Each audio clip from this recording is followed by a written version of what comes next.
Buenas tardes y buenos días a todas las personas que nos escuchan desde Latinoamérica. Estamos en esta webinar sobre el derecho de los ríos y el derecho a la vida del Ebro, organizada por Mieses Global y por la Plataforma en Defensa del Ebre. Bueno, el objetivo es analizar y debatir a partir de las experiencias legales que ya han tenido lugar, las informaciones provechosas y las vías para poder integrarlas en la protección integral del río Ebro. Vamos a empezar escuchando el mensaje de bienvenida de Federico Mayor Zaragoza, presidente de la Fundación Cultura de Paz y es director de la UNESCO.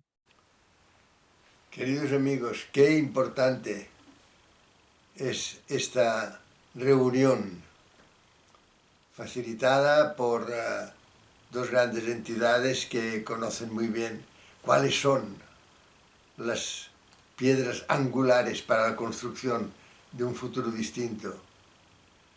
La Plataforma de Defensa del Río Ebro y Mieses hoy se unen para recordarnos que los ríos, pero que el río Ebro en particular, porque además fíjense que es que el río Ebro con el delta ha hecho que la UNESCO lo considere una reserva de la biosfera, pensando en que realmente es algo que debe proclamar sus enseñanzas y tiene que hacernos ver la importancia que tiene el río, los ríos, los acuíferos, todo lo que tiene que ver con el agua, pero sobre todo llevado a estos espacios de agua que son precisamente capaces de diseñar el futuro distinto en el tratamiento que tenemos que hacer con este bien esencial, preciado,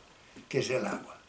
Por eso quiero felicitarles muy cordialmente y decirles que tanto a la plataforma como a Mieses que sigan, porque el río Ebro, les terres del Ebre, son un gran tesoro. No para Tortosa, no para esta área de terres del Ebre, no.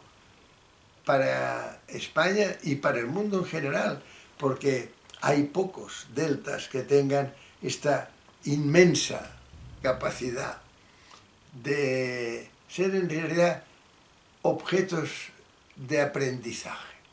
Tenemos que aprender a vivir en el mundo que se inicia en el siglo XXI, que es un mundo distinto al que hemos estado viviendo hasta este momento.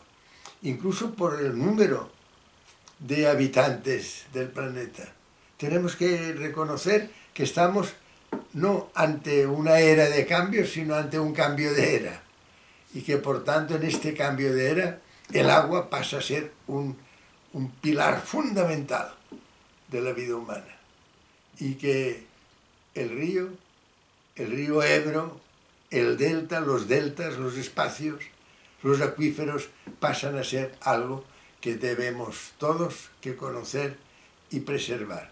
Queridos amigos, muchas gracias por esta iniciativa y deseo que efectivamente este campus, que ya lo es, ya es universitario, este campus del Ebro, pues nos dé a todos muchas enseñanzas y que entre todos podamos ir preparando un diseño de futuro muy distinto a las presentes tendencias. Muchas gracias. Agradecemos el mensaje de Federico Mayor Zaragoza y empezamos nuestro webinar. Bueno, los derechos de la naturaleza, vemos que de alguna forma en el siglo XX ha habido muchos movimientos, asociaciones que han protegido y han defendido el medio ambiente, pero es a partir del siglo XXI que se da un paso más y hablamos de los derechos de la naturaleza.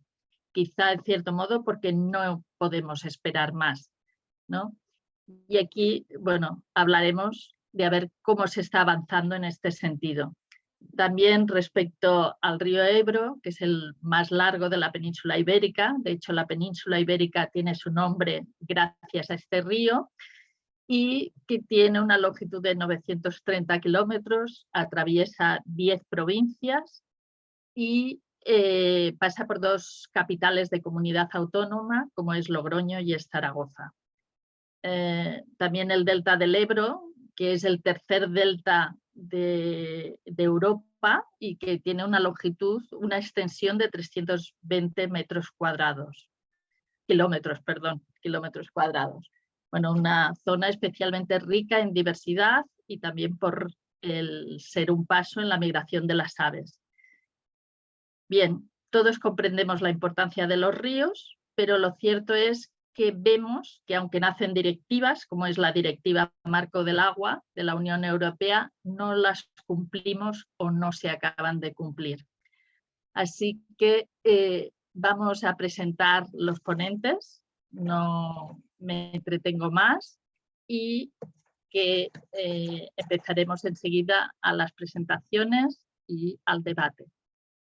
Está presente Susana Abella, portavoz de la Plataforma en Defensa del Ebre, Jesús Samperiz, activista de Ecologistas en Acción y de Coagret, que es la coordinadora de afectados por grandes embalses y trasvases, Alfonso Manzano, abogado y miembro de la Comisión Promotora de la ILP para la Personalidad Jurídica del Mar Menor, Daniel Manríquez, abogado ambientalista de Colombia que ha vivido el proceso de legitimación del río Atrato, David Hammerstein, eurodiputado verde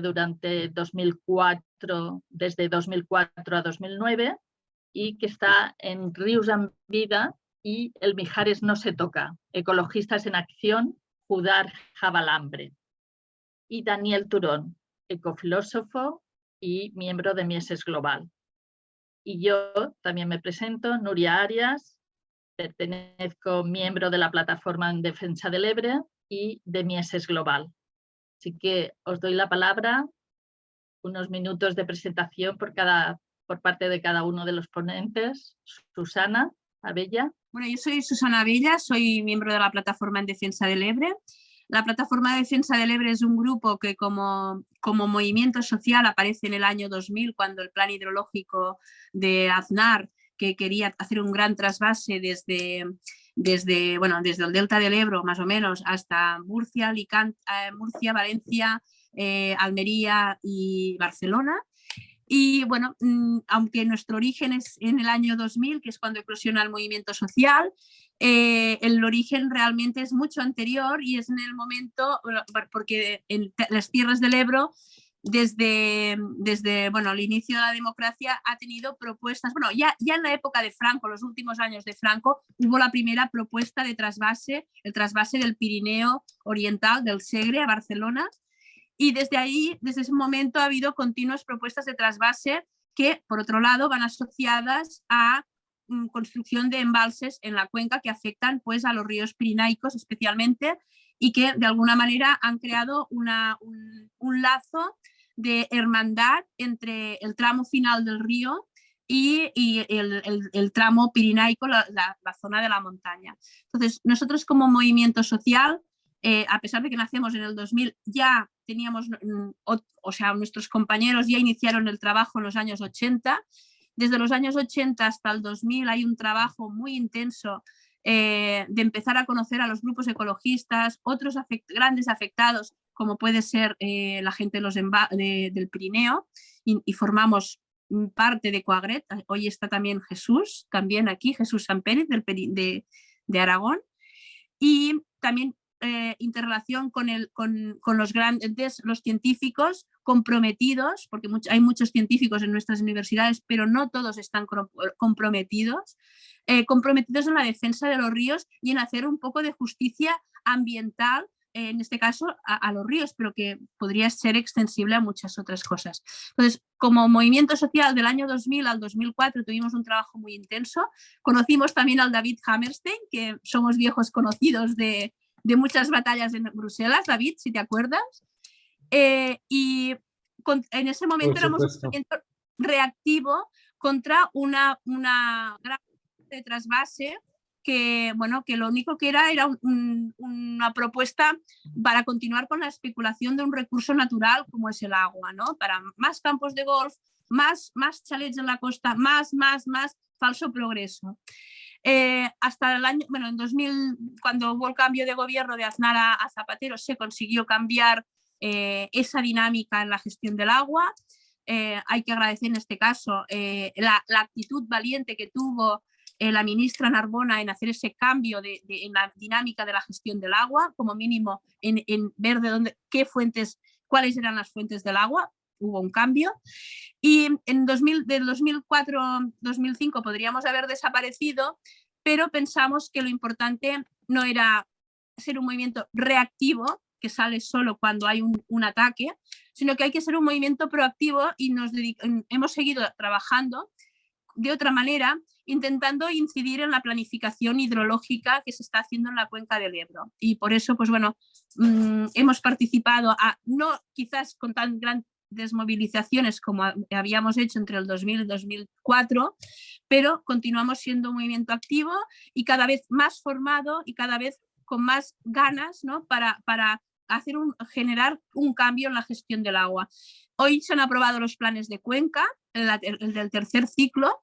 Si comparamos el plan de cuenca del primer ciclo al del tercer ciclo, pues bueno, en el primer ciclo habían, no sé, 500 y pico hectáreas de nuevos regadíos, no sé cuántas propuestas de nuevos embalses, y en este, hoy no he visto los resultados finales porque yo he estado trabajando todo el día y no sé al final cómo ha quedado, pero como mínimo el plan que se aprobó en la cuenca, pues limitaba los embalses a 5, que es lo que pueden construir en este tiempo, y las hectáreas mucho más limitadas. Eso no quiere decir que que en el próximo plan no quieran volver a poner más propuestas de embalses y más propuestas de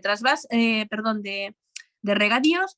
Lo que quiere decir es que hemos conseguido como mínimo que la carta a los Reyes Magos, que eran los planes de cuenca, como mínimo sean más realistas. Y poco a poco, aunque no veamos que nuestras luchas, digamos, consiguen cambios muy grandes y grandilocuentes, como podría ser la derogación del trasvase, sí que estamos consiguiendo que hayan pequeños cambios globales de darse cuenta cuál es la realidad de la gestión del agua.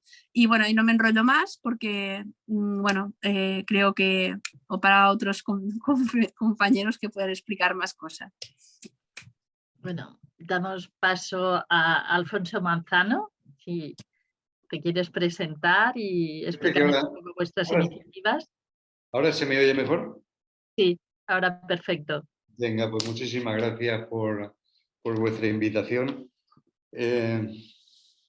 Yo estaba oyendo a Federico Mayor Zaragoza cuando estaba hablando y hay una cosa que ha dicho que es fundamental para que entendamos esto. El mundo está cambiando. El mundo, sobre todo a partir del siglo XXI, ha cambiado muchísimo, pero ha cambiado muchísimo tanto en su desarrollo como en la percepción que tenemos los demás del entorno que nos rodea. A lo largo de la historia se han producido grandes cambios, desde acabar con la esclavitud, me prefiero cambios políticos y cambios de mentalidad, cuando se acabó con la esclavitud, cuando se reconocieron los derechos de las mujeres. Todos estos cambios, como el que se está produciendo ahora, son cambios que no son cambios inmediatos, no son cambios inminentes, son cambios que llevan muchísimo tiempo, muchísimo trabajo y muchísimo esfuerzo a hacer que se consoliden y calen en el conjunto de las sociedades. Esto significa, desde el punto de vista ecológico, cambiar el paradigma que hemos tenido hasta ahora de considerar al hombre o a las personas como el centro de la naturaleza, como el centro del mundo, como el centro del universo, lo que hemos venido a llamar el antropocentrismo. Eso, la mentalidad tenemos que ir cambiándola hacia considerar como centro del mundo, como centro de desarrollo a la naturaleza, es decir, lo que viene a ser el ecocentrismo.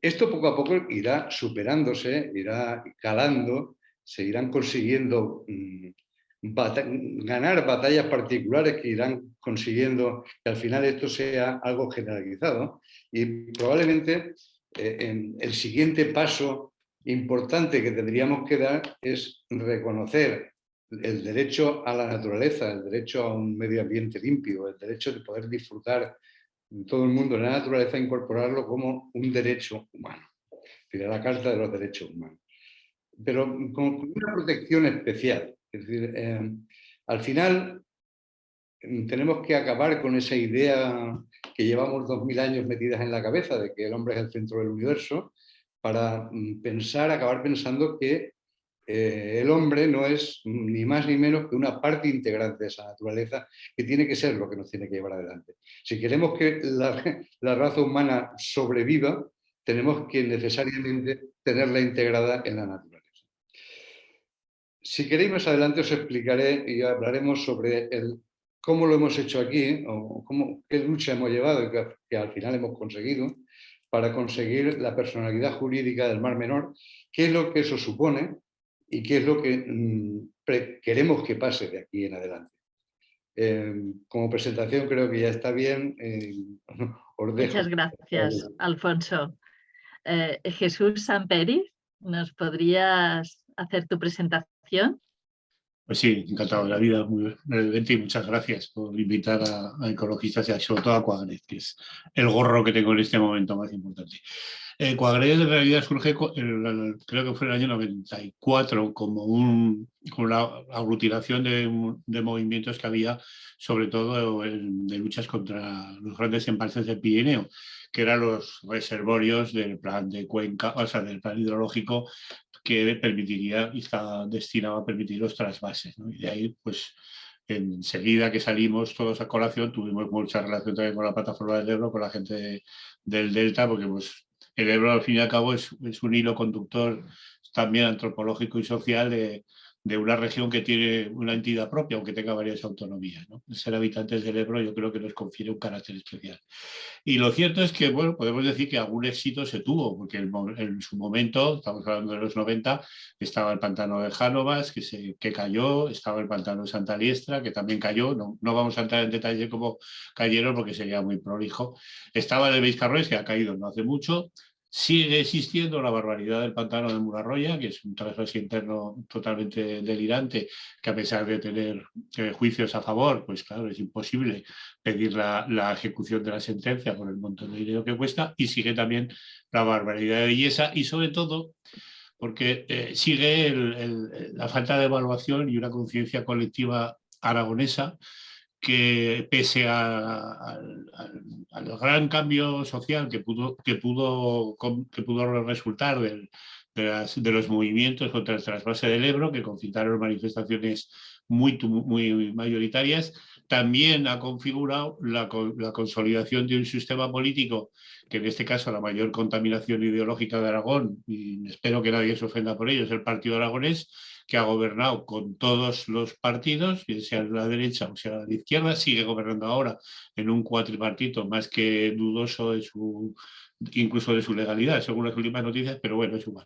El caso es que ese partido ha generado un paraestado, ha generado un sistema clientelar de tal calibre que la permeabilidad entre las empresas, los intereses de los usufructarios del agua, en el fondo de los aguatenientes, pues es ley sobre cualquier otro asunto, sobre cualquier posibilidad. Entonces, ese impulso que fue muy bello, muy interesante, en cierto modo podemos atribuirnos también algún éxito, un poco a la evolución de los acontecimientos, pero es cierto que en Aragón se sigue pidiendo más regadío del que sería razonable, no estamos entendiendo para nada cuál es la situación de emergencia climática. Hoy me consta que está Santi Martín Barajas en el Consejo del Agua y votará en contra del plan hidrológico del Ebro, pero por eso y por otras cosas, por el río Sudurana, por la falta de sensibilidad ante la contaminación difusa, en fin, hay una serie larga que justifica plenamente que votemos en contra.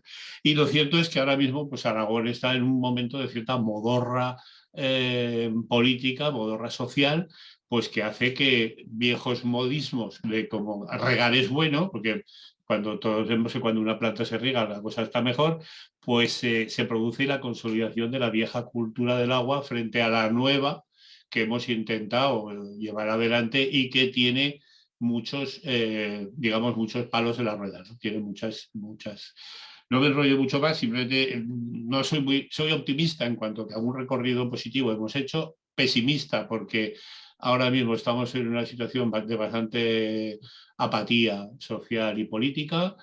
Y nosotros creo que, vamos, actuaciones como esta, creo que es muy interesante que Cuenca Azul, la plataforma, en fin, los colectivos que hemos estado, que sigamos estando y que sigamos proyectando en la sociedad un modelo, bueno, pues lo que viene a ser la nueva cultura del agua, que viene del discurso universitario, en fin, creo que es mejor que no me sientan eso, que todos sois conocedores.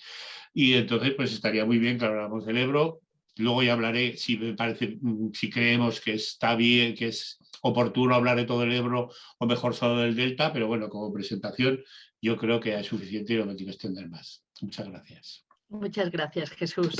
Daniel Manrique, ¿nos podrías hacer una introducción y una Bueno, mucho presentación? gusto. Me da mucho gusto saludarlos desde Bogotá, Colombia. Mi nombre es Daniel Manrique, soy abogado y me desempeño en una línea de derecho de interés público, siempre trabajando con comunidades en diferentes partes del país, explorando las mejores condiciones conceptuales e institucionales para que los derechos que aquí en Colombia llamamos colectivos, entre ellos el medio ambiente, la protección de los recursos naturales, el espacio público, el patrimonio público, en fin, se hagan realidad en lo posible como una manera también de realizar los derechos más fundamentales y más inmediatos para la existencia de las personas. Hemos trabajado en diferentes lugares, como mencionaba, ya hablaremos más adelante sobre el Chocó biogeográfico, con Mónica Puccini, a quien le agradezco mucho el enlace que me ha hecho. Estamos incursionando en la región donde ella se encuentra, en una región que le llamamos el País de las Aguas, porque es considerada como un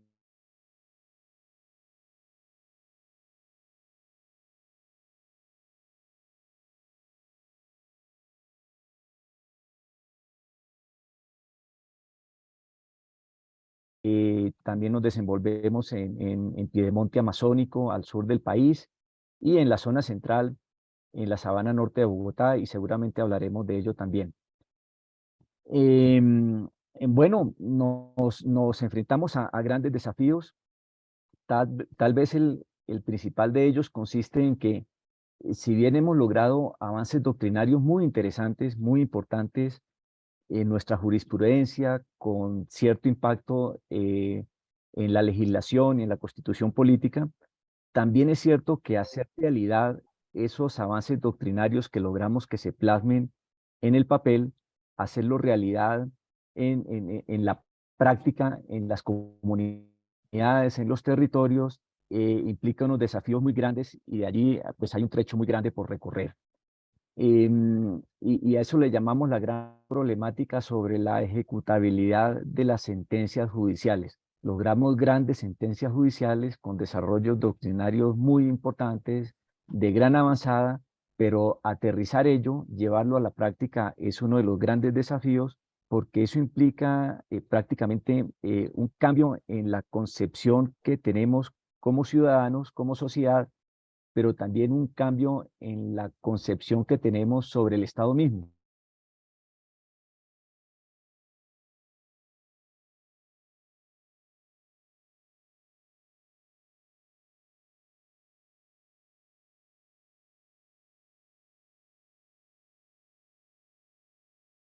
De un momento más adelante de hacer mi presentación a profundidad.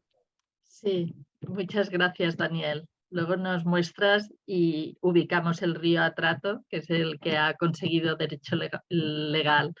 Muchas gracias. David Hammerstein, si te puedes presentar, y agradecemos tu intervención. A ver. Bueno, primero que estoy contentísimo de estar en compañía de esta sal de la tierra, de los ríos, y reencontrarme con personas maravillosas como Susana, Nuria y otras personas de la plataforma Lebre.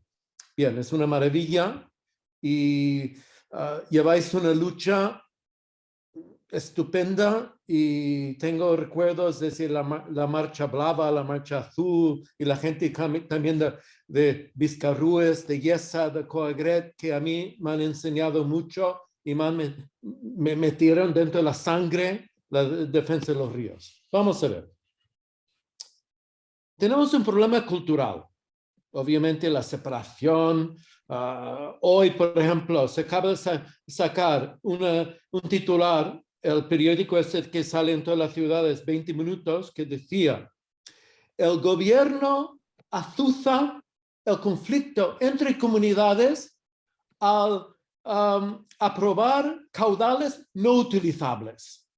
Otra vez, la idea que es inútil el agua en los ríos, y eso está en todas las ciudades, un titular. Tenemos un problema cultural. Tenemos un problema político, porque en general el ecologismo y en particular la defensa de los ríos está en una situación de orfandad política extrema. Y digo orfandad de todos los grupos políticos. Se acaba de aprobar unos planes ideológicos y no hemos oído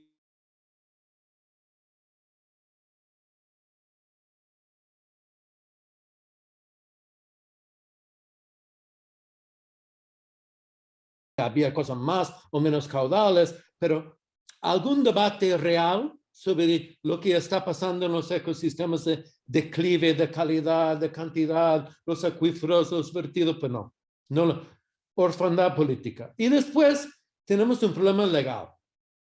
No se cumple la Directiva Marco del Agua, el nivel de cumplimiento es bajísimo, en un contexto y una relación de fuerzas donde en la Unión Europea el cumplimiento del derecho comunitario ha bajado mucho y hay una directriz de la misma Comisión Europea de no vamos a coger ningún caso concreto, sino solo queremos casos estructurales, planes a largo plazo, si acaso una multa, algo. Esto es un grave problema. Por eso yo creo que cómo podemos promover el cambio cultural, político y legal. Por eso creo que es interesante, no es una panacea, es interesante lo de la personalidad jurídica de los ríos. Lo hablaremos después y creo no solo para el Ebro, sino que igual hay que pensar a nivel europeo. Muy bien, yo vengo de una lucha en los últimos años del cual estoy menos en Valencia y la mayoría del tiempo en un pueblo de Teruel, en defensa del río Mijares, y es un poco emblemático de lo que pasa con los ríos. Aquí hemos conseguido que la Confederación propusiera y el Ministerio quitar una vieja presa, la presa de los Turranes. Es una presa de unos 18, 20 metros que es inútil, apenas produce electricidad en los últimos años, daña mucho el río, es una barrera inútil en una zona donde podía recuperar y en un tiempo ser una reserva fluvial natural. Hemos conseguido también una propuesta para aumentar el caudal por 3 en este tramo de Teruel entrando en provincia de Castellón de Río Mijares. Iberdrola ha luchado en contra de estas propuestas duramente. Por un lado, ha luchado Iberdrola para no pagar la demolición y están en los tribunales. Estamos esperando una sentencia. No pagar el coste del derribo, de la demolición de la presa. ¿Por qué? Porque hay un montón de obras más, incluido en el Ebro, donde no quieren pagar. Pero, y después, en cuanto al aumento del caudal, lo hemos conseguido. Ayer se votó y hemos conseguido, pero ha sido muy duro. Hicimos una protesta hace unos 3, 4 años de 100 personas en este pueblo, de 200 personas para más caudal. Hemos conseguido, pero Iberdrola ya este verano hizo un voto particular y me llama el presidente de la Confederación de Júcar y me dice: lo siento, David, pero hemos tenido que atender al voto particular de Iberdrola y volver a un caudal ecológico raquítico de 450 litros por segundo, que es menos del 4 o 3% del río. Hemos armado un follón tremendo a todos los niveles con ayuda de la gente de Ecologistas en Acción, Ríos con Vida, otro grupo, y hemos conseguido recuperar la propuesta original de aumentar por 2,5 o 3 el caudal del río. Es un pequeño éxito. Pero cuesta mucho y la inercia es siempre, como ha dicho Jesús, es ceder a que los ríos es propiedad de los regantes y las eléctricas y que no hay un uso de bien común de los ríos. Muy bien, por eso creo que estamos en un buen momento para lanzar esta campaña y creo que es muy oportuno la propuesta de personalidad jurídica por razones culturales de cambiar la cultura del agua, para cambiar la relación de fuerzas políticas y tener oportunidad jurídica, aunque nada es perfecto en este mundo. Gracias. Gracias, David. Daniel Turón, ¿nos podrías hacer tu presentación? Sí, bueno, comentar varias cositas. A mí lo que me preocupa, lo que me enfoca es el tema del cambio cultural, ¿no? Se comentaba a veces que las leyes no se acaban de aplicar, a veces hay el marco jurídico, pero hace falta mucha también presión y ese cambio de paradigma, ¿no? Que necesitamos. Y no solo que el ser humano sea el centro, como se comentaba, sino yo diría que la otra cara de la moneda sería que reconocer las personas también en la naturaleza, ¿no? O sea, reconocer, como ya se ha hecho, pues que los grandes simios también son personas, que los animales tienen personalidad, tienen conciencia, tienen sentimientos, ¿no? Y que, bueno, que de alguna manera la naturaleza está viva, ¿no? Que la naturaleza es sujeto también, ¿no? de muchos sujetos, de millones y millones de seres, ¿no? Que hay en la naturaleza y que no solo preservamos el agua como un bien para el ser humano, ¿no? Sino que preservamos el bien en sí mismo de la dignidad de los seres que habitan también con personalidad diversas, ¿no? En la naturaleza, ¿verdad? Y bueno, con cultura también, ¿no? Porque se sabe que los animales, muchos tienen cultura, ¿no? Y tienen conciencia, como digo, y tienen agencia, y algunos de ellos tienen nombres, y se ponen nombres, y tienen lenguajes. Entonces, todo eso, ¿no? Irlo reconociendo cada vez más, ¿no? Incluso el reino vegetal, ¿no? También tiene, pues, de alguna manera, una complejidad que todavía no somos capaces de abarcar y que cada vez empezamos a comprender más, ¿no? De cómo ahí pues, se comunican los diversos árboles y forman familias y se alimentan entre ellos. Y bueno, todo eso, ¿no? Y tienen 16 sentidos distintos, ¿no? Los árboles. Y el mundo vegetal también es un gran desconocido para el ser humano, ¿no? Entonces, bueno, de alguna manera, para cuidar algo hay que conocerlo, ¿no? Para amar a algo también hay que conocerlo más, ¿no? Y un poco, si acaso ya en una segunda ronda igual entraré más en eso, en algunos detalles y algunos datos que había preparado. Y sí que me gustaría como lanzar una pregunta a Alfonso Manzano, porque el otro día Teresa comentaba como que se está planteando una ILP europea por los derechos de la naturaleza en toda Europa. No sé si tienes conocimiento de eso, porque pues, igual no sería tanto plantear una ILP como de los ríos en sí, sino de toda la naturaleza.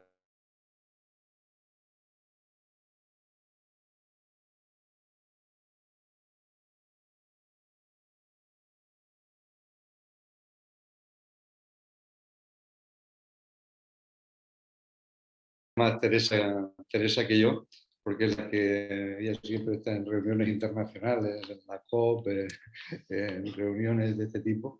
Y la verdad es que sí, lo que sí te puedo decir es que hay un movimiento importantísimo que está presionando para que haya la posibilidad que dentro de la Unión Europea, que no deja de ser un conjunto de estados, pero que tiene capacidad de legislar. Es decir, no nos olvidemos que la Unión Europea legisla, y legisla con normas que son de obligado cumplimiento para los países. Si en muchos de los países que forman parte de la Unión Europea hay la posibilidad de plantear iniciativas legislativas populares para cualquier tipo de ley, y cumpliendo los requisitos que la ley establece, pues parecería lógico que a nivel europeo, que es un marco supranacional, tuviésemos una norma similar.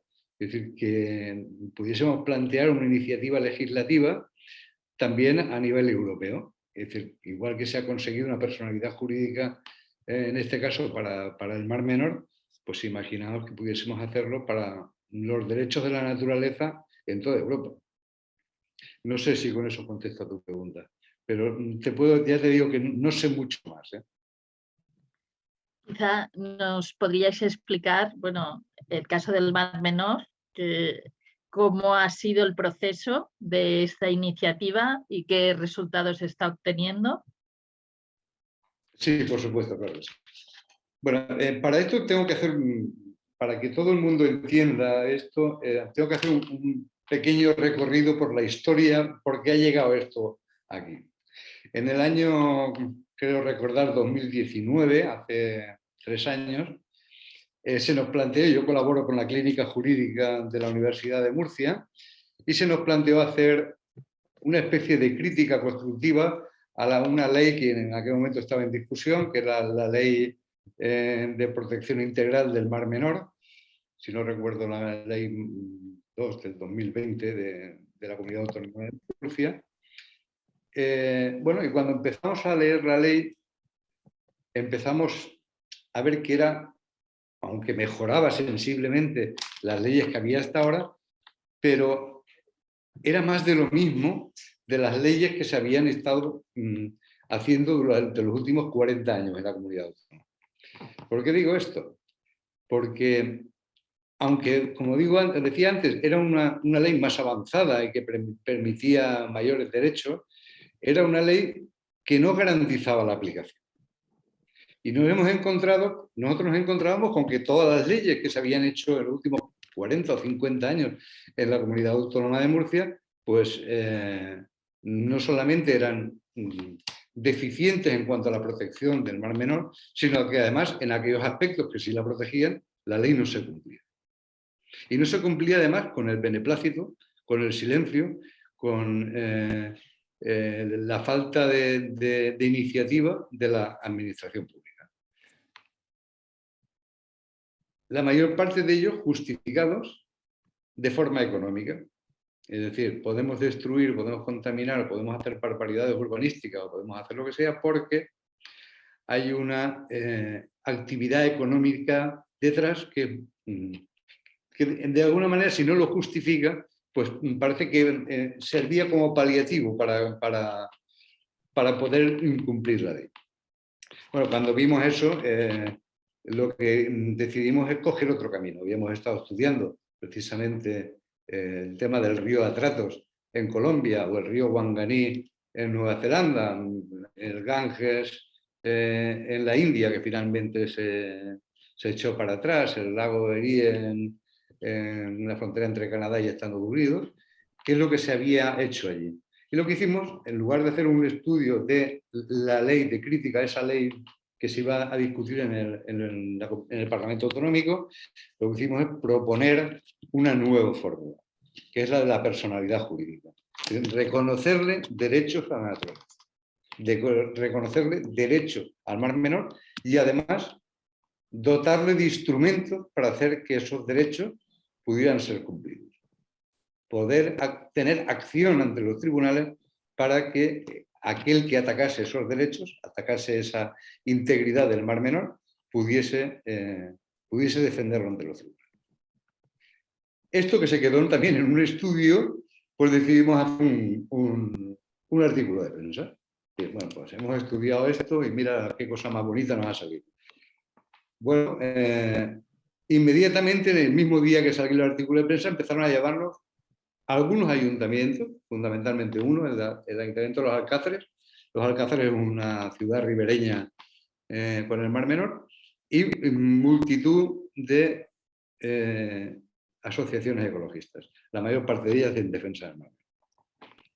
Dijimos, bueno, pues que eso, que lo veían, que era el camino. Tal. Bueno, pues a partir de ahí empezamos a formar, a darle forma a esto. Bueno, tras varios avatares que luego si os interesa os lo cuento, pues conseguimos llegar a plantear la ILP.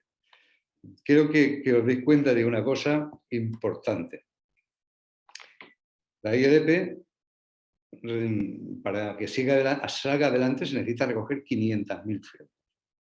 La iniciamos en plena pandemia, con limitación importantísima de movilidad. limitación a las reuniones públicas. Fue un trabajo de titanes, gracias a multitud de gente que se volcó con esto. ¿Por qué digo esto? Porque para que veáis lo transversal desde el punto de vista político, de ideología política, no de partidos políticos, sino de ideología política, que ha sido esto, se recogieron en un año 639.000 firmas, de las cuales el 85% se recogieron en la región de Murcia. 500 y pico mil. ¿No? La región de Murcia, sabéis que para firmar una iniciativa legislativa popular uno tiene que ser elector, tiene que ser mayor de 18 años y estar en plena posesión de sus derechos. La región de Murcia tiene aproximadamente 1.057.000 electores. En las últimas elecciones generales votaron 722.000 y el partido que más votos sacó no llegó a 200.000. Y aquí, solo en la región de Murcia, se recogieron 550.000 firmas. El apoyo unánime que ha tenido en la sociedad es fundamental. O sea, el llegar a la sociedad, el saber llegar a la sociedad, poder tocar las teclas, incluso sentimentales, de la gente, es fundamental para que este tipo de iniciativas y de proyectos salga adelante. Lo digo porque tanto por el Mar Menor como lo podemos aplicar a cualquier ecosistema o a cualquier iniciativa de este tipo. Llámese el río Ebro o Doñana o las tablas de Daimiel, ¿no? ¿Y en qué momento, perdona, sí. Y en este momento, en qué momento estáis? Sí, te lo explico.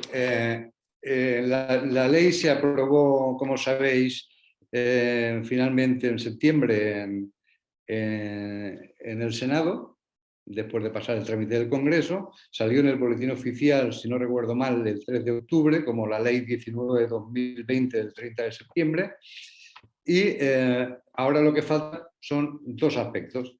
Uno, el reglamento de la ley, que es una potestad del gobierno, que nos consta que están en ello, y la otra, elegir tanto los comités representantes, la comisión de seguimiento y el comité científico, que son tres comisiones que van, digamos, a controlar la buena salud del Mar Menor y la que tendrá, entre comillas, no solamente ello, pero la que tendrá, digamos, la responsabilidad de poder exigir el cumplimiento de la ley.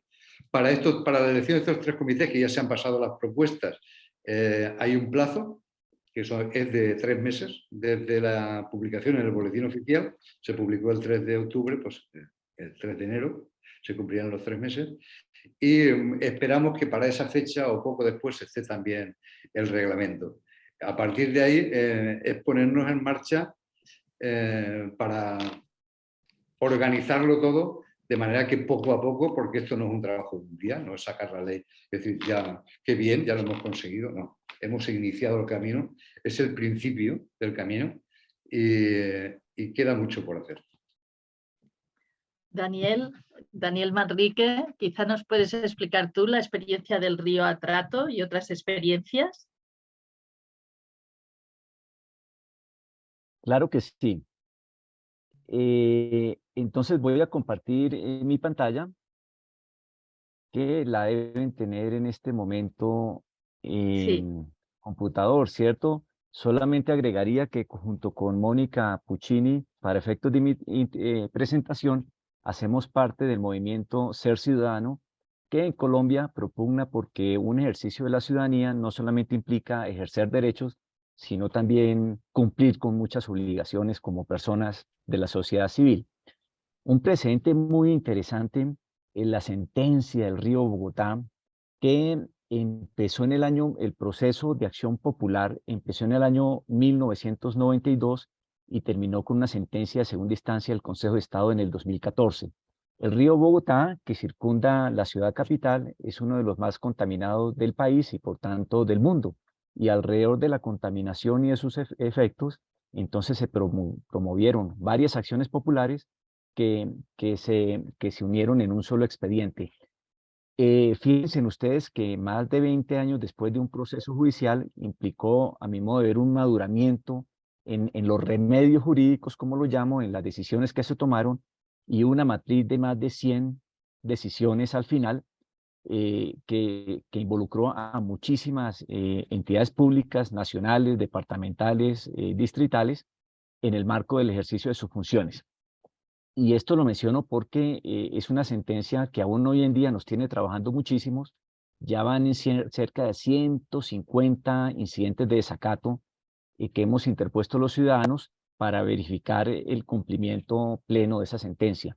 Ya en el año 2016 viene nuestra acción de tutela sobre el río Atrato, donde la Corte Constitucional y los jueces en general por primera vez otorgan derechos, conciben como personas susceptibles de protección en cuanto a sus derechos a la naturaleza, a un ecosistema en particular, en este caso la cuenca del río Atrato.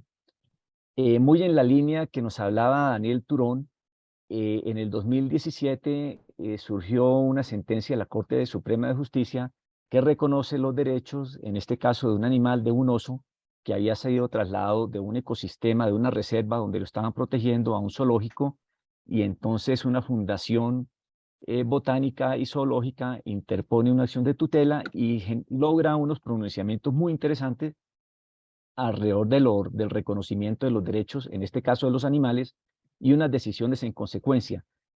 Hubo unas controversias allí que hicieron que la discusión no fuera tan afortunada.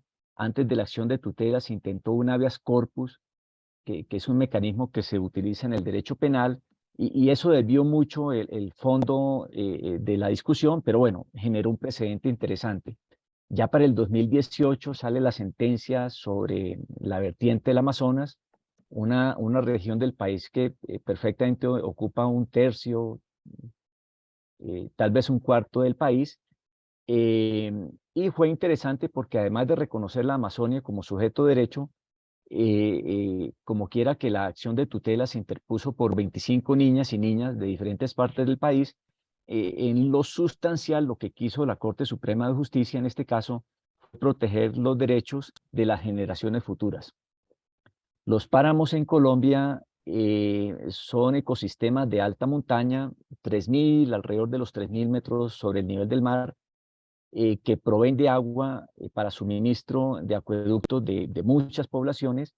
Son muy conservados porque no han tenido tanta intervención antrópica como los ríos y otros ecosistemas, y por tanto hoy en día son muy reclamados en su protección por la ciudadanía, y en alguna ocasión con un páramo muy particular ubicado en el departamento de Boyacá, también hubo una tutela en virtud de la cual un tribunal lo reconoció como sujeto de derechos, el páramo de Pisba.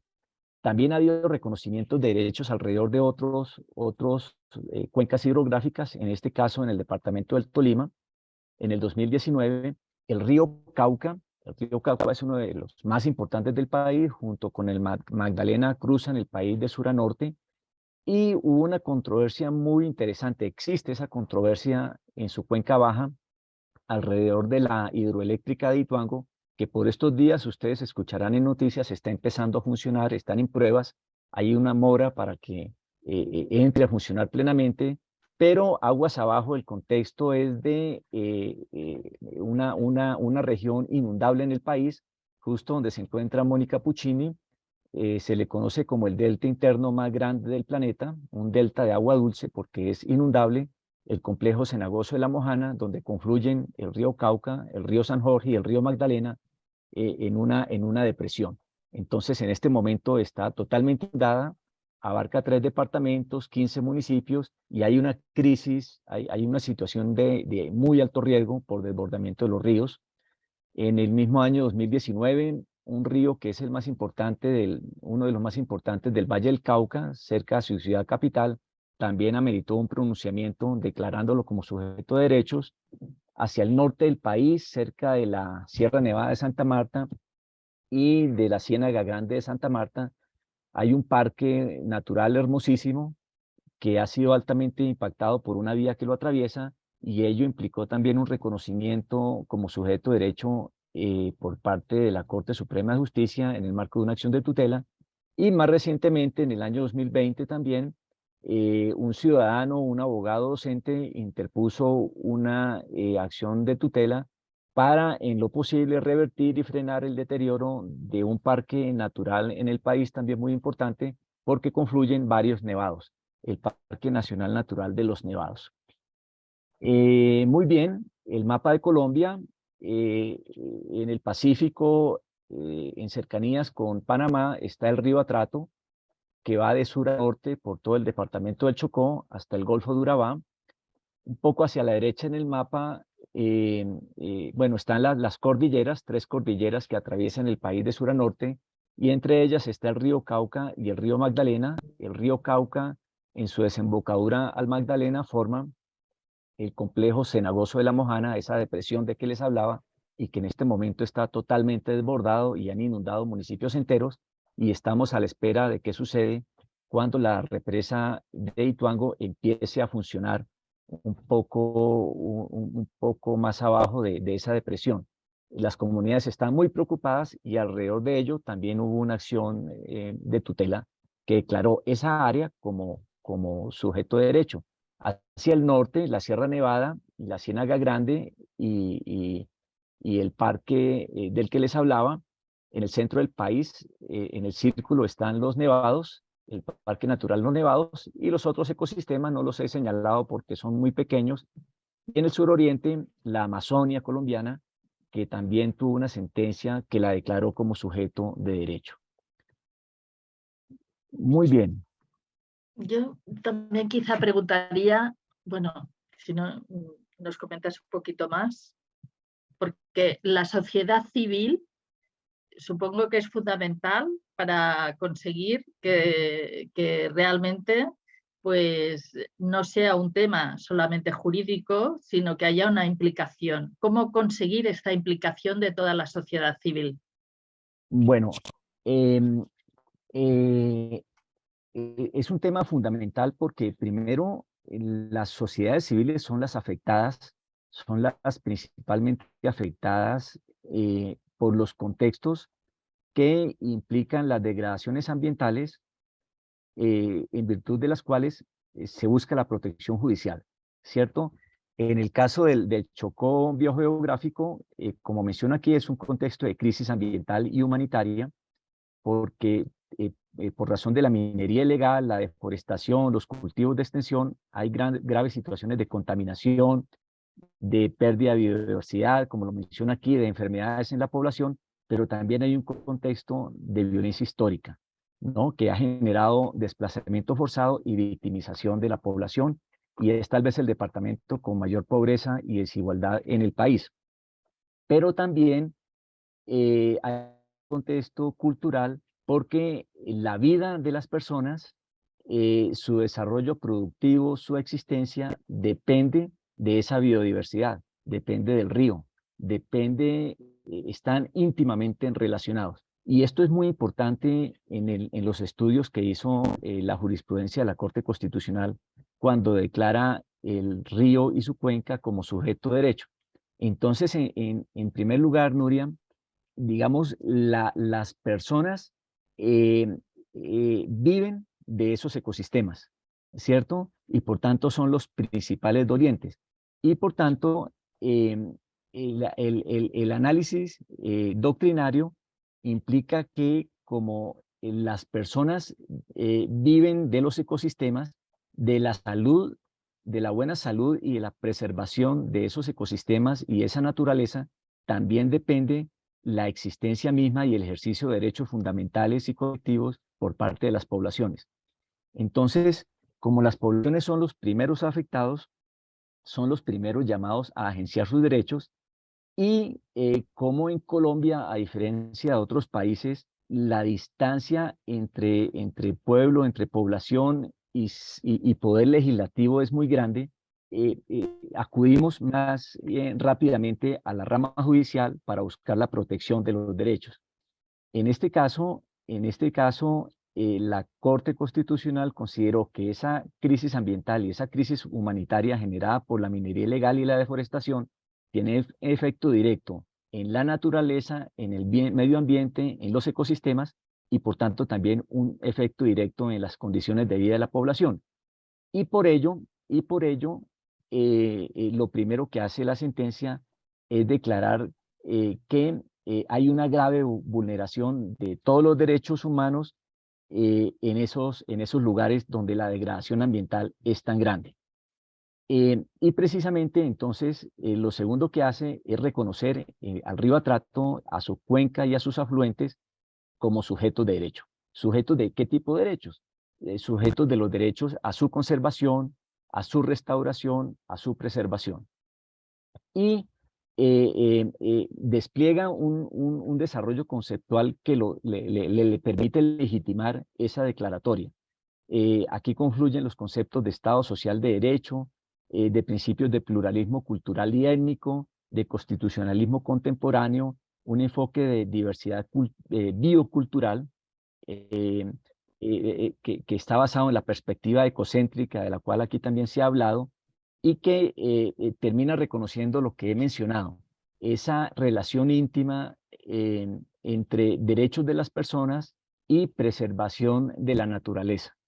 El hombre hace parte de la naturaleza y depende del bienestar de esa naturaleza para su bienestar propio.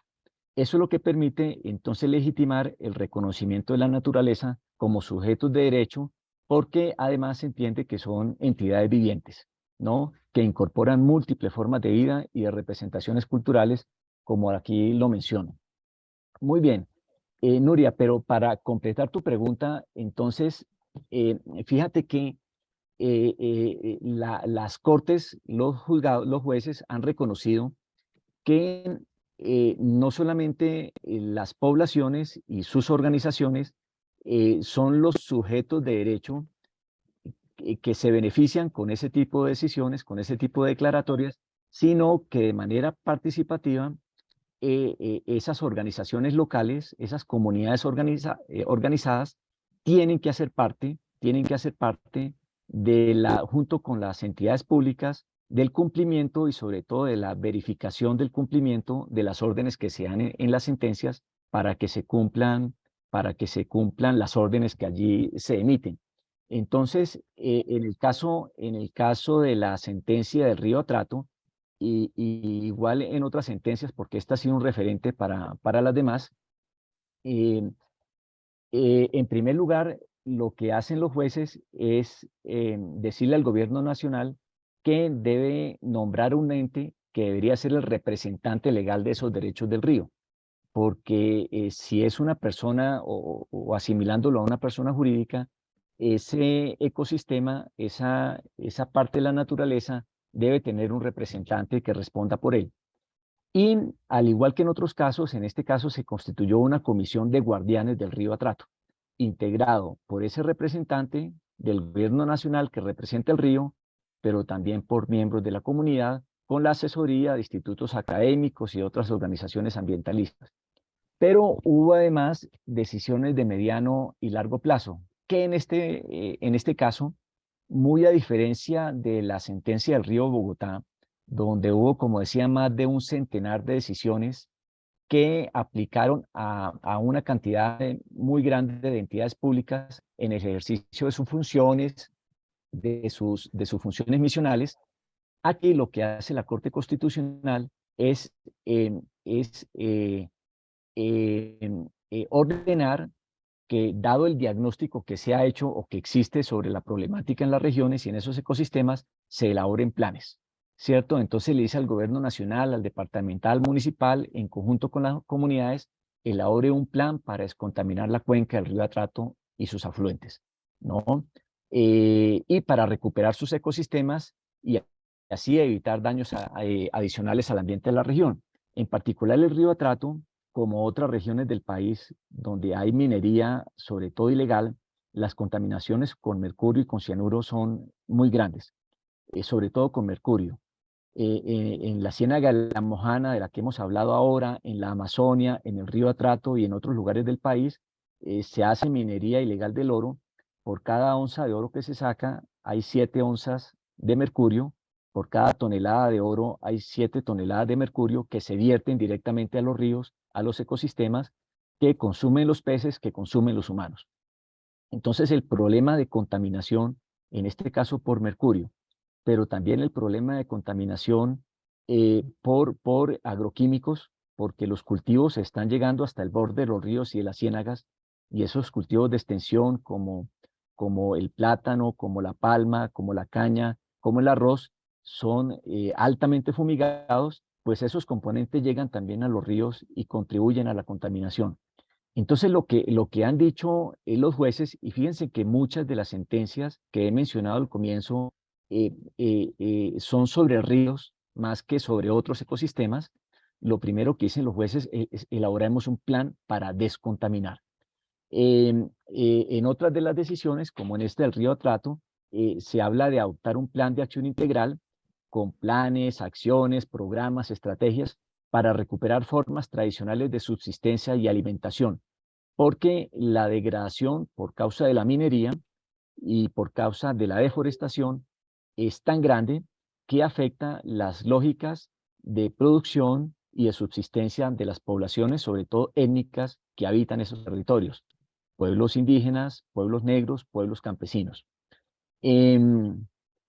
Da órdenes también para hacer estudios toxicológicos y epidemiológicos del río, sus afluentes y sobre todo de las comunidades. Esta es una decisión que de mediano plazo ordena a la fuerza pública y a las autoridades regionales establecer planes de acción para neutralizar y erradicar actividades de minería ilegal, y efectivamente se han incautado y se han sacado de funcionamiento muchas dragas o infraestructuras inmensas para esa minería ilegal, que muchos se preguntan cómo es que la logran implementar a los ojos de todas las autoridades y empiezan a funcionar degradando los ecosistemas a gran escala. Y ordena a los organismos de control hacer acompañamiento y seguimiento a estas órdenes. Bueno, como todo esto implica recursos, obliga también al Ministerio de Hacienda y al Gobierno Nacional a asegurar los recursos, a tener una disponibilidad de recursos suficientes y oportunos para que esos planes empiecen a operar. Muy bien, eso grosso modo cómo han sido las decisiones, pero respecto a lo que dice Nuria, es clave el papel que juega la ciudadanía, tanto en diagnosticar y llevar los casos a los jueces, como en presionar y seguir haciendo un activismo muy grande para que esas sentencias se hagan realidad. Y yo creo que ese es el principal papel. Fíjense ustedes lo que pasa con la sentencia del río Atrato, y esto es bastante triste.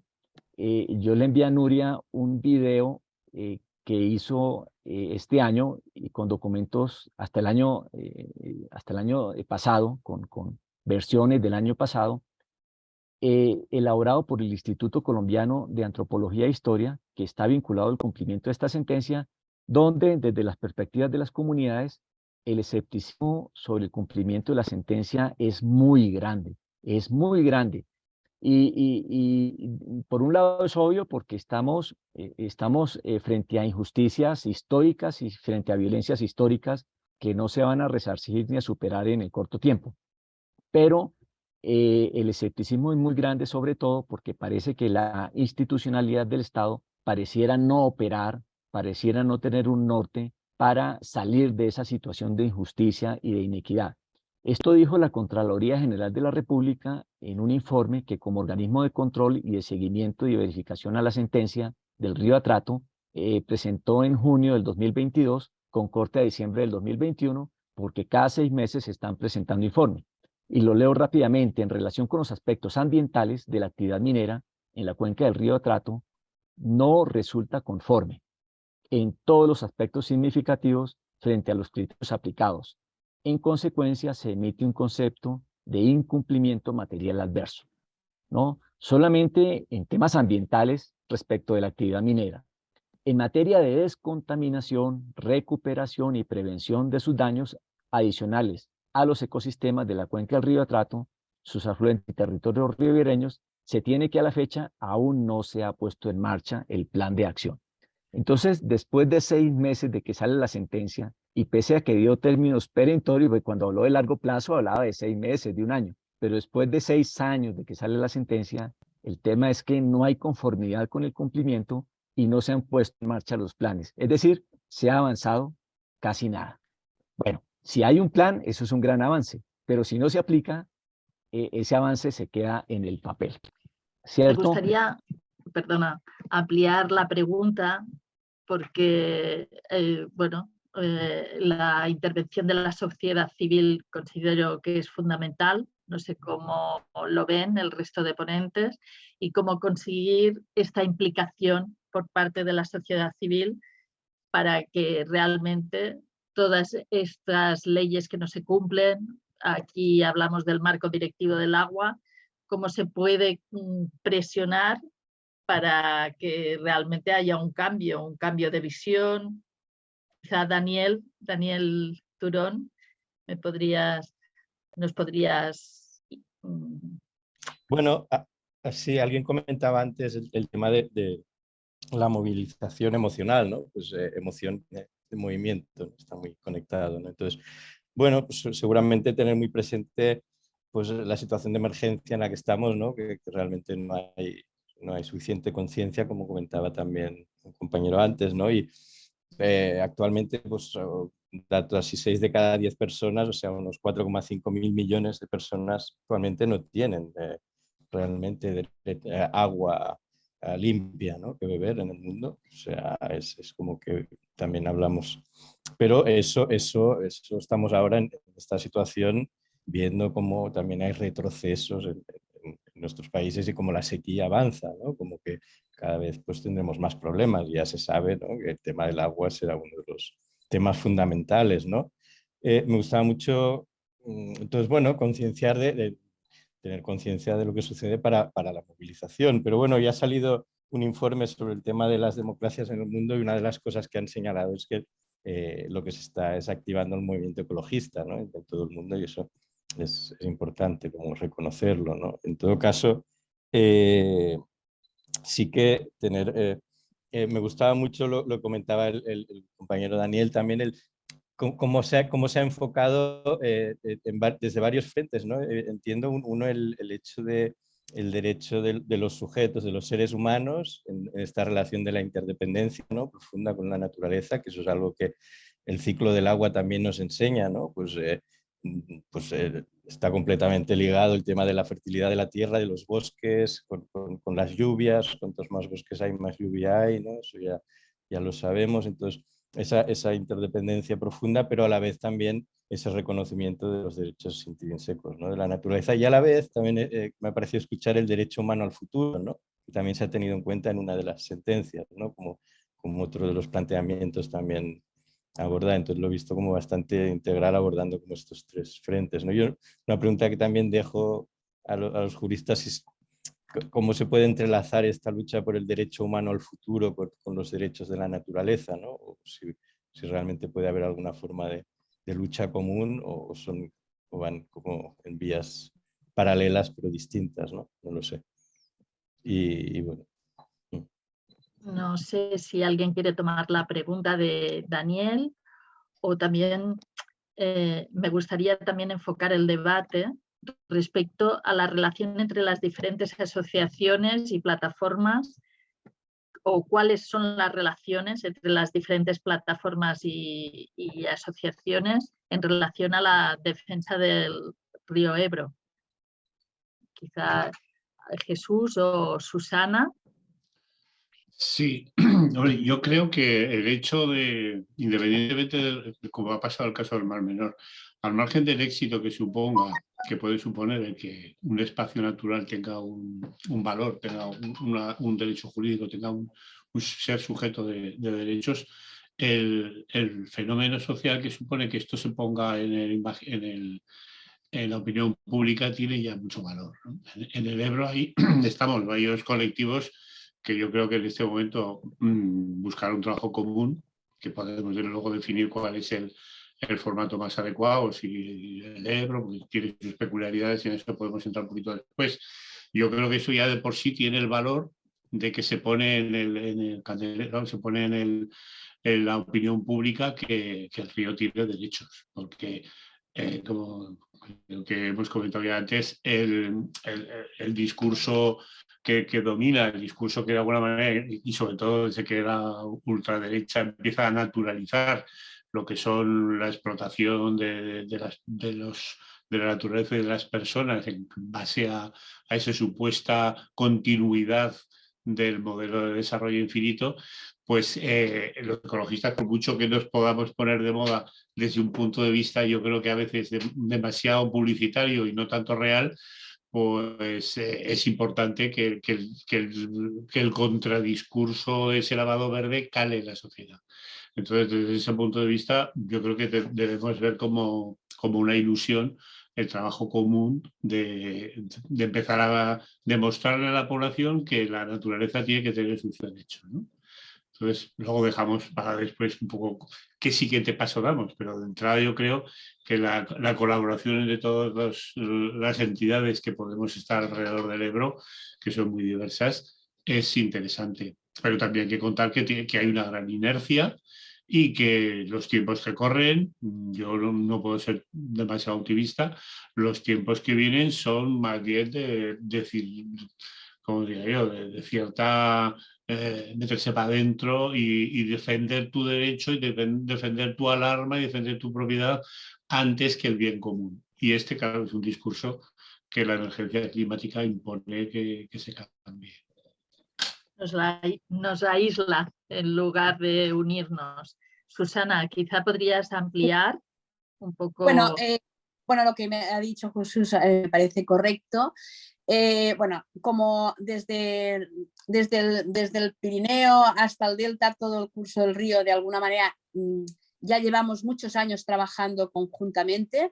Lo que sí que hay que reconocer es que en los últimos años, los últimos 3-4 años, estamos metidos continuamente como en una rueda de hámster en los modelos de planificación, y lo que nos hace es que estemos tan entretenidos interviniendo en que si alegaciones, que si no sé qué, que si no sé cuántos, que hemos perdido la calle. Hemos perdido la calle y la calle tenemos que recuperarla. Entonces, en ese sentido, también el COVID nos ha hecho, de alguna manera, mira, ahora mismo en lugar de tener una reunión presencial, la tenemos online. Estar online nos permite a lo mejor interactuar gente de sitios muy diversos, pero hace que perdamos el contacto de la calle. Entonces, nuestro objetivo para el año 2023 es recuperar la calle otra vez, con el objetivo precisamente de que todas estas iniciativas que tengamos, si no van a ir a ningún sitio, no vamos a conseguir ningún respaldo, no vamos a conseguir nada si no somos capaces de volver a sacar y movilizar a la gente. Y nada, tiene que ser nuestro objetivo, y el objetivo tiene que ser ese, precisamente para hacer cambiar a la sociedad, y necesitamos movilizarla y volver de dónde hemos salido, de dónde salimos de la calle, volvemos a la calle. Y respecto a hacer cumplir o conseguir que las alegaciones que se presentan de los planes de Cuenca sean consideradas con rigor por las confederaciones hidrográficas, aquí podemos aportar algún tipo de idea, visión, posibilidades. Los esfuerzos que se hacen cada vez en el tema de las alegaciones son inmensos, y los resultados son ínfimos. Pero no nos vamos a desanimar. Nosotros sabemos que tenemos que estar ahí y plantear, estar en la calle. Perdón, es que me están llamando y se me ha ido. Tenemos que, la parte de despachos hay que hacerla, pero la única manera que tenemos que alguna alegación llegue a término es recuperando la calle, en este caso, ¿vale? Porque nosotros podemos argumentar muy bien, documentar con los mejores especialistas, lo que sea, pero nosotros también nos encontramos, por ejemplo, cuando denunciamos el plan hidrológico de Cuenca, que los jueces, en este caso creo que era el Tribunal Supremo, ni siquiera escucharon los motivos ambientales. Solo el abogado del Estado solo defendió los valores económicos, y el juez solo tuvo en cuenta esos argumentos. Y entonces, si no somos capaces de recuperar la calle, siempre nos va a pasar lo mismo. Quizá David también nos puedes ilustrar. Sí. Un Yo creo poco. que siempre tenemos que tener un pie en la calle y un pie en las instituciones al mismo tiempo, porque se puede complementar. Y está claro que hemos hecho, yo he visto las alegaciones de los grupos de ecologistas en acción y de la nueva cultura del agua, unas alegaciones magníficas donde 98-99% de las alegaciones no han sido atendidas. Sin embargo, no cae en un saco roto. Yo hago una propuesta. Yo creo que de esta reunión deberíamos sacar un petit comité, un pequeño grupo de gente para preparar, por un lado, una iniciativa ciudadana europea, lo que significa recoger 1 millón de firmas en al menos 7 países. No es ninguna panacea, pero sí que obliga una visibilidad de un debate en el Parlamento Europeo. La Comisión Europea tiene que tomar en consideración y emitir un estudio jurídico sobre la viabilidad de la propuesta, y sería una propuesta sobre la personalidad jurídica de los ríos, de los grandes ríos europeos. Obviamente hay que estudiarlo, hay que hacer una propuesta con asesoramiento jurídico, hacerlo muy serio y contactar obviamente con los grupos en defensa de los ríos a nivel europeo. Hay que ver si esto es posible. Y si es posible lanzar la propuesta como una forma de movilizar, porque claro, movilizar es una forma de cambio cultural, movilización desde la calle, pero también obliga a los políticos a tomar postura sobre esta propuesta. Y esto yo creo que, por eso creo que esta propuesta podría ser una cosa más. En cuanto a entonces claro, todo va a la vez. No es, yo no pondría la calle contra la política, contra las instituciones o contra la burocracia, que siempre es tortuosa. Entonces, veo que podemos avanzar y podemos utilizar esta iniciativa ciudadana con firmas y que es de obligar a la política a tomar posición, y no como hoy en día, que es anecdótica, retórica, un populismo, y solo se mueve en casos muy concretos de forma no satisfactorias, como a Mar Menor o Doñana en España. Y las grandes cuestiones que son agrícolas y son energéticas y son de consumo, nunca se cuestionan. Entonces, esto tenemos que tomar medidas concretas. Si no, tenemos como la Directiva Marco del Agua, tenemos un gran marco bastante positivo que nunca se cumple. Incluso sentencias tenemos del Tribunal Supremo en España para mantener los caudales ecológicos que no se está cumpliendo, pero sí que es un avance importante. Entonces, claro, de esta reunión yo me gustaría salir con algo bastante concreto, de unir con las personas más hábiles, que no soy yo, a nivel jurídico, a nivel de experiencia institucional, para avanzar una propuesta de iniciativa ciudadana europea en este sentido. Bueno, se nos está acabando el tiempo de esta reunión. Todo y así se recoge, bueno, esta idea de que realmente sea una legislación que defienda a todos los ríos europeos. No sé si alguien más quiere hacer alguna aportación antes de que cerremos. Y sí que, Jesús, te doy la palabra. Sí, yo, bueno, estoy en el marco general, sería estupendo esto que comentaba David, y ojalá pudiéramos alcanzar ese objetivo. Es cierto que los colectivos afectados y los grupos medioambientalistas en la administración hidráulica, los organismos de cuenca, no pintamos nada o pintamos muy poco, nuestra postura es testimonial.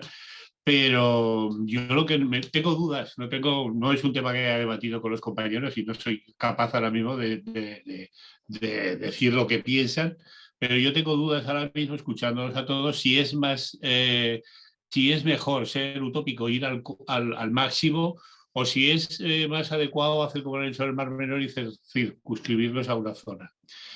Y para mí la zona clave del Ebro en este momento, por varias razones, es el delta. Primero porque es el final del Ebro. Y si el delta tiene esa condición, estoy diciendo una opinión que es casi personal, ¿eh? Creo que hay más gente por ahí bueno, Susana puede opinar con esto perfectamente, o a lo mejor es un debate que no hay que tener ahora, en este primer contacto, por lo tanto, decidme y me callo, ¿no? Yo en plan práctico y viendo el tremendo, tener en cuenta que para muchos políticos el agua que va al mar del Ebro se pierde. Entonces, invertir esa historia, invertir esa concepción es un trabajo largo. Y tal como vienen los tiempos en cuanto a la percepción de este cierto hedonismo o banalidad que nos invade, el discurso puede ser complicado. Entonces, desde un punto de vista pragmático, yo digo, sería mejor emular el éxito del Mar Menor y que fuera el Delta el que, precisamente por tener personalidad jurídica, exigiera que el Ebro que le llega hasta allí cumpla las condiciones suficientes para que todo el Ebro nos beneficiáramos, porque yo tengo la percepción de que el enfrentamiento que una iniciativa como esta puede tener en el resto del Ebro puede ser muy, muy fuerte. Pero vamos, lo dejo como cuestión a pensar y a lo mejor me estoy limitando en mis capacidades de opinar, ¿eh? No sé, No, Susana o Valentín, que creo que está por ahí, que opinarán. igual Jesús tiene razón. Yo, como estoy más acostumbrado al ámbito europeo, tiro para casa. Pero igual Jesús tiene razón, hay que enfocar en el Ebro. No lo tengo claro tampoco. Sí.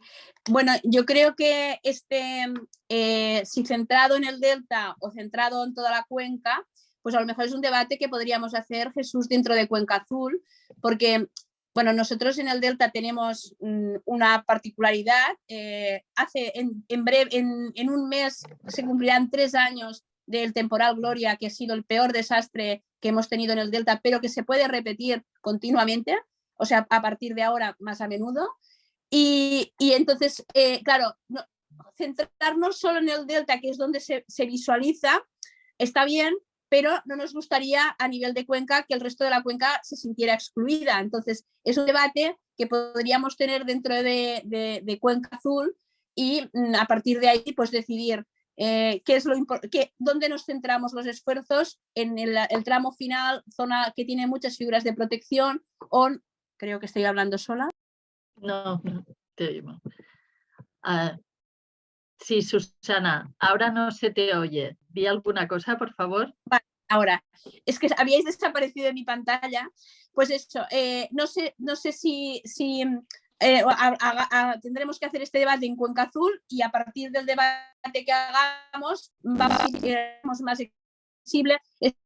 Y yo aprovecho que es el primer momento que, pues bueno, en ese sentido, a volver a visualizar cuál es el problema, y desde la calle, y cuando digo la calle no quiero excluir todos los otros sitios donde podamos intervenir, pero sí que sea desde la calle que volvamos a poner el problema sobre la mesa, y luego la calle es la que luego nos da fuerza para estar en el Consejo del Agua de la Cuenca del Ebro o en los diferentes organismos, ¿no? O sitios donde estamos, y que como mínimo, aunque sea una situación desigual, porque en la Cuenca del Ebro estamos en el Consejo del Agua de 98-2, o sea, un trato, como os podéis imaginar, nunca ganaremos ninguna votación, pero estamos ahí y es lo importante. Entonces, la única manera que tenemos para que se nos dé representatividad y ganar más representatividad es volviendo a estar presentes. Yo también secundo que la idea de esta ILP en defensa tiene que ser en defensa del río Ebro desde toda la cuenca. Es decir, no puede ser solo desde una parte, y aquí hay todo un trabajo de tejer y de reavivar todas las relaciones entre todas las asociaciones que tenemos sensibilidad por el río. Y espero que esta webinar nos remita a nuevos encuentros y que realmente estas relaciones se refuercen y nos ayuden a que, defendiendo un río, vamos a defenderlos a todos. Muchas gracias a todos por participar. Muchas gracias. ¿Es posible dejar una invitación? Bueno, tenemos los correos electrónicos. Vale. Y vamos a mirar de que este no sea el último encuentro. Sí, les quería poner fecha abril del 2023, será la 6ª Convergencia Internacional de Permacultura y el tema se llama Agua va. Vamos a hacer desde donde nace el agua hasta donde llega. Somos de una asociación de permacultura que lo organizamos y es abril, el Día de la Tierra, abril del 2023. Es decir, que podemos ir trabajando en pos de encontrarnos allí, ¿vale? Gracias. Muchas gracias, Adriana. Gracias. Muchas gracias a todas las personas por participar en este webinar y nos remitimos a próximos encuentros. Gracias. Muchas gracias. Muchas gracias. Un Adiós. saludo. Un Gracias, un saludo, saludo a buenas todos. tardes. Un abrazo. Chao.